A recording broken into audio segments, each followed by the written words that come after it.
Good evening all of you. आप सबकी तैयारी कैसी चल रही है? यदि मैथ और साइंस में किसी भी तरह की समस्या उत्पन्न हो रही है तो आप मेरे चैनल से जुड़ सकते हैं। और आज हम लोग भौतिक विज्ञान का पहला अध्याय पढ़ेंगे जो कि है प्रकाश का परावर्तन।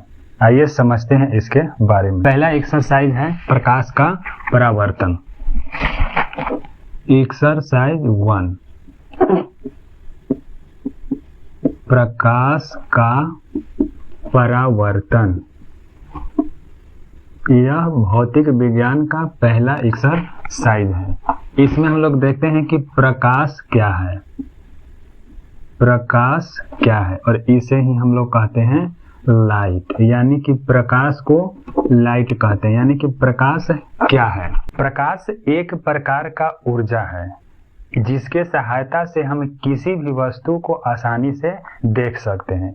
यही हमारा प्रकाश होता है, क्योंकि हम किसी भी वस्तु को देखने के लिए हमें प्रकाश की आवश्यकता होती है। यदि प्रकाश नहीं होती है तो हम किसी भी वस्तु को आसानी से देख नहीं सकते हैं। जैसे बंद कमरे होंगे और उसमें कोई भी वस्तु रखी होगी, यदि कमरा में अंधेरा होगा तो हमें दिखलाई नहीं पड़ेगा, लेकिन जैसे ही हम किसी भी प्रकार का प्रकाश जला देते हैं या बल्ब जला देते हैं तो हम किसी भी वस्तु को आसानी से देख सकते हैं।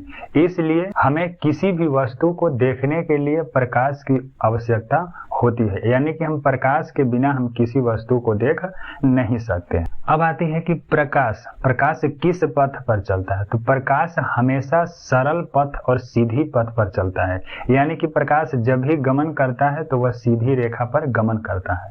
प्रकाश को हम देख सकते हैं नहीं, यानी कि प्रकाश को कहा जा सकता है कि क्या यह दृश्य होता है या अदृश्य। तो कहेंगे कि प्रकाश अदृश्य होता है, लेकिन हम लोग कभी कभी प्रकाश को देख सकते हैं। जब धूल कण की मात्रा मौसम में अधिक होती है तो किसी एक बिंदु से यदि या किसी एक स्रोत से प्रकाश की किरण आ रही है तो उस स्थिति में धूल कण के साथ हम वस्तु प्रकाश को देख सकते हैं, लेकिन प्रकाश हमेशा अदृश्य होता है। अब आगे देखते हैं प्रकाश का गुण क्या होता है। तो प्रकाश का गुण के बारे में हम लोग देखेंगे कि प्रकाश का गुण क्या क्या होता है। तो प्रकाश का गुण बहुत ही होता है, यानी कि कई प्रकार के गुण होते हैं प्रकाश के। प्रकाश एक प्रकार का ऊर्जा है, यह पहला हो। दूसरा होगा कि प्रकाश हमेशा सीधी रेखा पर गमन करता है या सीधी पथ पर गमन करता है। प्रकाश का चाल सबसे अधिक निर्वात में होता है। निर्वात कहने का मतलब कि किसी भी क्षेत्र में हवा की मात्रा नहीं होती है, यानी कि किसी परख नली से यदि हम हवा को निकाल देते हैं तो वह क्षेत्र हमारा निर्वात हो जाता है, और इस निर्वात में ही प्रकाश की चाल सबसे अधिक होती है। प्रकाश विद्युत चुंबकीय तरंग होती है। प्रकाश की चाल निर्वात में या हवा में 3 लाख किलोमीटर प्रति सेकेंड होता है। प्रकाश की चाल 3 लाख किलोमीटर प्रति सेकेंड होता है। इसका जो चाल होता है तो 3 लाख, लाख का मतलब कि 10 के पावर 5, तो 3 गुने 10 के पावर 5 किलोमीटर प्रति सेकेंड होता है। यदि हम किलोमीटर के मीटर में चेंज करते हैं तो यही हमारा आता है 3 गुने 10 के पावर 8 मीटर प्रति सेकेंड। यानी कि यह या तो हवा में इसका चाल होता है या फिर निर्वात में। इसे निर्वात में भी कह सकते हैं और इसे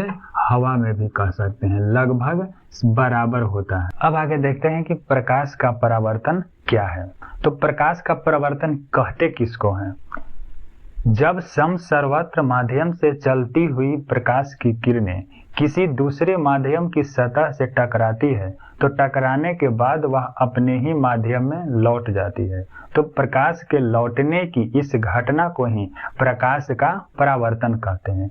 यह घटना 2 तरह का होता है, एक होता है नियमित परावर्तन और दूसरा होता है अनियमित परावर्तन। नियमित परावर्तन होती है जब सतह चिकनी और चमकीली होती है तो उस सतह से या उस माध्यम से प्रकाश का परावर्तन नियमित होता है, लेकिन जब सतह या माध्यम खुरदरी होती है, खुरदरी और चमकीली होती है तो प्रकाश का परावर्तन अनियमित ढंग से होता है।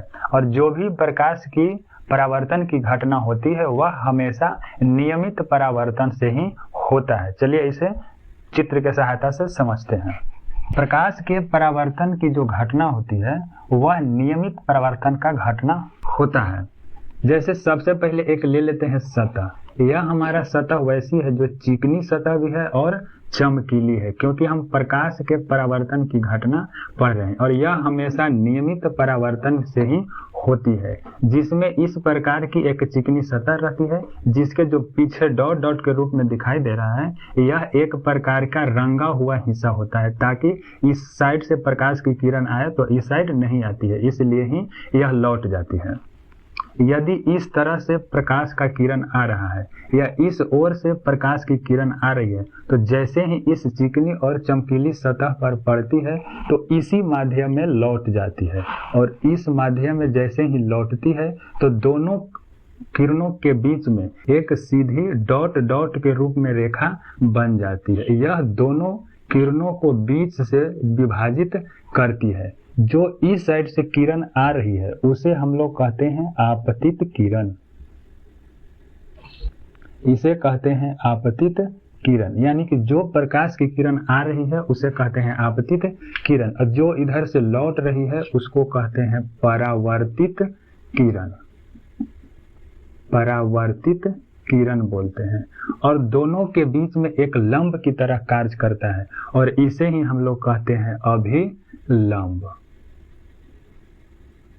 इसको बोलते हैं अभिलंब।